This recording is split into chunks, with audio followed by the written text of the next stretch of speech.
പ്രധാനപ്പെട്ട ഒരു വാർത്തയിലേക്ക് തന്നെ ആദ്യം ഇറാനെതിരെയുള്ള സൈനിക നടപടികൾ 3 ആഴ്ച കൂടി തുടരുമെന്നാണ് US പ്രസിഡന്റ് ഡൊണാൾഡ് ട്രംപിന്റെ ഇപ്പോഴത്തെ നിലപാട്. യുദ്ധം US വിജയിച്ചു കഴിഞ്ഞുവെന്ന് ട്രംപ് ആവർത്തിക്കുന്ന പശ്ചാത്തലം ഏറെ പ്രധാനമാണ്. ഇറാനെ സൈനികമായി തകർത്തു, അവരുടെ സാമ്പത്തിക ശേഷി ഇല്ലാതാക്കി, അവരുടെ നേതാക്കളെ കൊലപ്പെടുത്തി.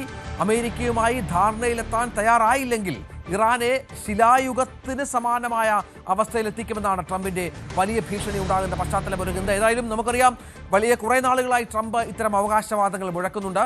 പക്ഷേ ഇതിനോടൊക്കെ ഇറാൻ പുല്ലുവില കൽപ്പിച്ചുള്ള പ്രതികരണമാണ് നടത്തുന്നത് എന്ന് ഏറ്റവും പ്രധാനപ്പെട്ട ഒന്നാണ്. ഇന്നും സമാനമായി തന്നെ ട്രംപിന്റെ അവകാശവാദങ്ങൾ വരുന്നു. പക്ഷേ യുദ്ധം അവസാനിക്കില്ല. കഴിഞ്ഞ ദിവസങ്ങളിലൊക്കെ വേണമെങ്കിൽ യുദ്ധം അവസാനിപ്പിക്കാൻ തയ്യാറാണ് എന്നും തന്റെ പ്രഖ്യാപിത ലക്ഷ്യങ്ങളിലേക്കെല്ലാം എത്തിക്കഴിഞ്ഞു എന്നുമായിരുന്നു ട്രംപിന്റെ അവകാശവാദം. ഇപ്പോൾ പറയുന്നു ഇനി 3 ആഴ്ച കൂടി യുദ്ധം തുടരുമെന്ന്. കാർത്തിക്, എന്താണ് ട്രംപ് ഇങ്ങനെ ഓരോ ദിവസവും കാര്യങ്ങൾ മാറ്റി മാറ്റി പറയുന്നത് എന്നുള്ളതൊരു പക്ഷേ ലോകരാജ്യങ്ങൾക്ക് ആശങ്ക അല്ലെങ്കിൽ കൗതുകമുണ്ടാക്കിയേക്കാം. കാരണം നേരത്തെ പറയുന്നു ഇറാനെ പൂർണ്ണമായും തകർത്തു, ഇനി യുദ്ധത്തിന്റെ ആവശ്യമില്ല, നേതാക്കളെയൊക്കെ ഞങ്ങൾ ഉന്മൂലനം ചെയ്തു കഴിഞ്ഞുവെന്ന്.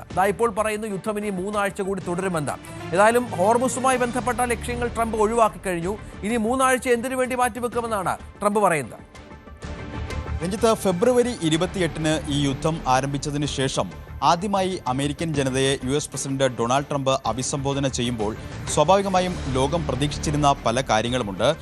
34-ാം ദിവസം ട്രംപ് അമേരിക്കൻ ജനതയെ അഭിസംബോധന ചെയ്യുമ്പോൾ ഈ യുദ്ധവുമായി ബന്ധപ്പെട്ട് തുടർന്നുള്ള എന്ത് നടപടികൾ ട്രംപ് വിശദീകരിക്കും എന്നതായിരുന്നു. നേരത്തെ ലോകം കണക്ക് കൂട്ടിയിരുന്നത് ഘട്ടം ഘട്ടമായി ഈ യുദ്ധം അവസാനിപ്പിക്കാനുള്ള നീക്കങ്ങൾ, അതല്ലെങ്കിൽ യുദ്ധം അവസാനിപ്പിക്കാൻ ഘട്ടം ഘട്ടമായുള്ള പദ്ധതികൾ വ്യക്തമാക്കുന്ന ഒരു ടൈം ലൈൻ, അതുമല്ലെങ്കിൽ ഒരു കരയുദ്ധത്തിനുള്ള നീക്കം, അത് പരസ്യമായി ട്രംപ് രാജ്യത്തെ അഭിസംബോധന ചെയ്ത് പറയും. ഇതൊക്കെയാണ് പ്രതീക്ഷിച്ചിരുന്നത്. പക്ഷേ അപ്പോഴും 20 മിനിറ്റ് നീണ്ട പ്രസംഗത്തിൽ ഉടനീളം ട്രംപ് ഇതുവരെ നടത്തിയ അവകാശവാദങ്ങളുടെ തനി ആവർത്തനമാണ് നടത്തിയത്.